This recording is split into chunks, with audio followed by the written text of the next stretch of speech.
right, Niall, what's in your notes today? I'm glad you asked, Robbie, because another day, another revelation about Donald Trump. The New York Times revealed yesterday that Trump is demanding that the Justice Department pay him $230 million or thereabouts. The enormous cash haul would settle his complaints about the various prior investigations into his conduct. Now, let me be clear from the start. I don't think the government should be paying anything. The investigations themselves were valid. But the bigger issue right here and right now is that Trump is seeking a payout from a government that he himself controls. The massive check he's looking for would be issued by a Justice Department atop which he has installed his loyalists. Attorney General Pam Bondi and her deputy Todd Blanche both previously represented Trump as personal lawyers.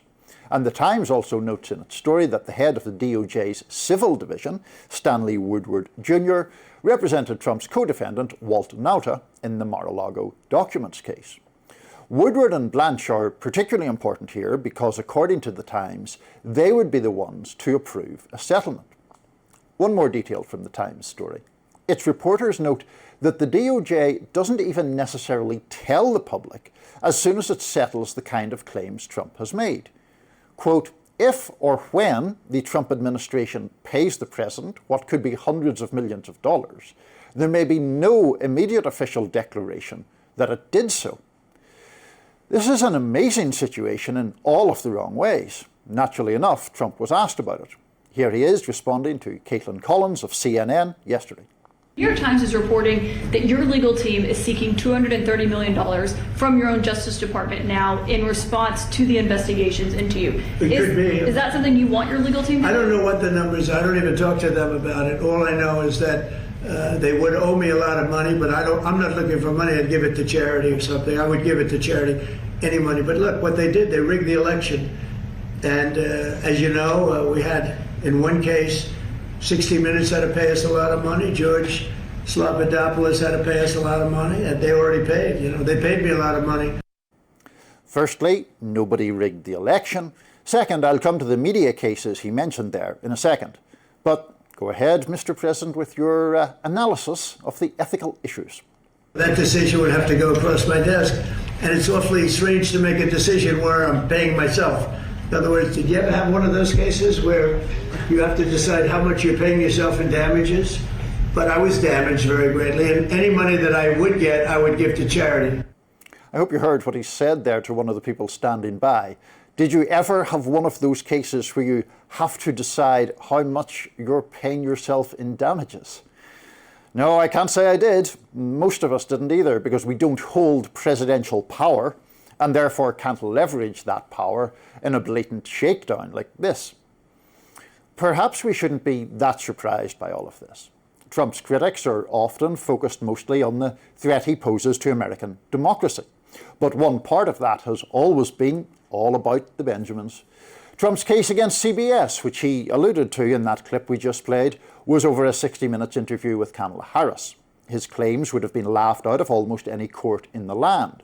But CBS's parent company, Paramount, needing the approval of Trump's FCC for a merger, settled the case for $16 million. They got their merger, Trump got his cash, and Bernie Sanders correctly called it government extortion. How about Trump's assault on law firms? Well, that's yielded rich pickings too.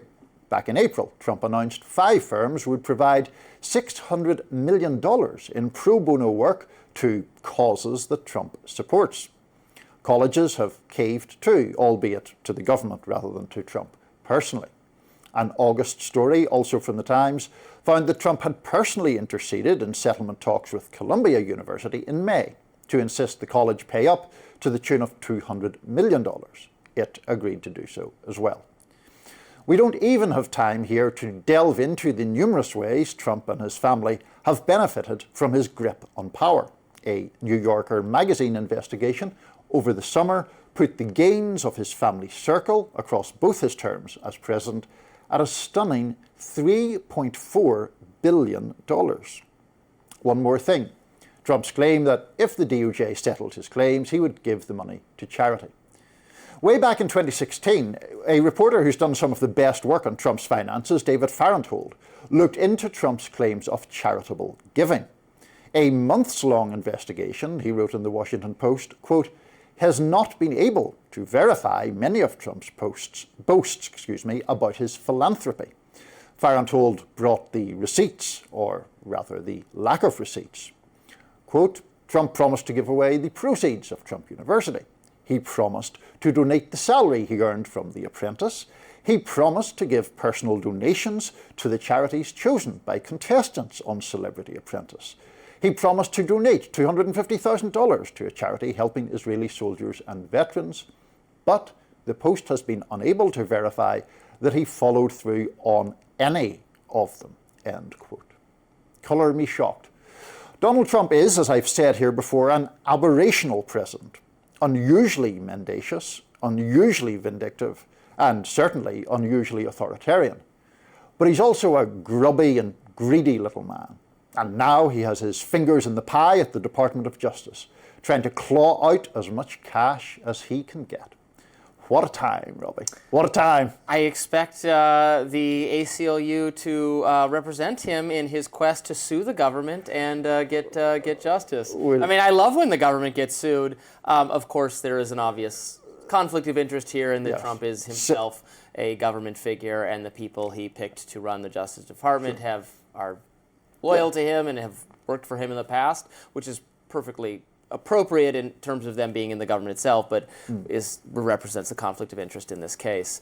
Most of the examples you cited, I would complicate in various ways. He, like anyone else, can bring a defamation lawsuit against George Stephanopoulos, etc.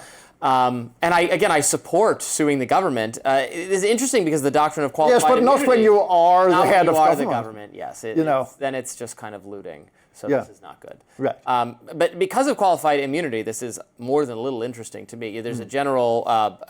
so this is this principle that basically it's very hard to sue government agents if they do something wrong to you, and everyone from police officers to public teachers to government bureaucrats. In the course of their official duties. Right, in the course of their official duties, but in effect what it does is vastly tip the scales against you suing the government for any sort of wrongdoing. If they stop you, routine stop, and you're, for whatever reason, have some cash in the back seat, they'll take that. That's gone. You're never getting that back. Sorry, that's over with.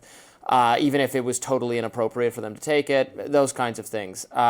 So again, I'm generally sympathetic, but we'll see. That doctrine might harm Trump here, but of course he can just direct them because they're his people to make the payment, which is not a good thing. I think that individual citizens who have been harmed by the government... Let's make it easier for citizens to sue then that is fine. What I think is just gross and obviously corrupt is Trump doing it. And remember, this is taxpayers' money at the end of the day. It is him having installed people who are extremely loyal to him, making the decision as to whether they will just ladle over millions and millions of dollars, $230 million or so, to the president. I mean, it's an absurd situation. I know, but the really only very reliable check on something like this happening is at the ballot box. That is the ultimate check on this kind of behavior. And I think liberals, Democrats, people who oppose Trump have very much tried to go with a variety of procedural checks or prosecutions or investigations, whereas the ultimate, the check available is the one they can't seem to use successfully, which is just that you have to run someone who does not manifest these qualities and defeat them in the election. Well, except that one of the checks that was available was indeed the courts, and Trump successfully delayed 3 of the 4 cases against him so that voters who were at the ballot box did not know what the verdict in those cases would have been. That's a bit of a problem. Well, the other substantive check is Congress's own ability to impeach and remove the president, which was attempted but failed because there's not enough members of the party having won election. So it still comes back to a democracy issue. Well, and also the Republican Party did not stand up, in my view, to democracy, but that's a whole other debate. Next up, the ceasefire between Israel and Hamas appears to be on rocky ground. Up next, why President Trump is now giving a warning to Hamas. Stay tuned.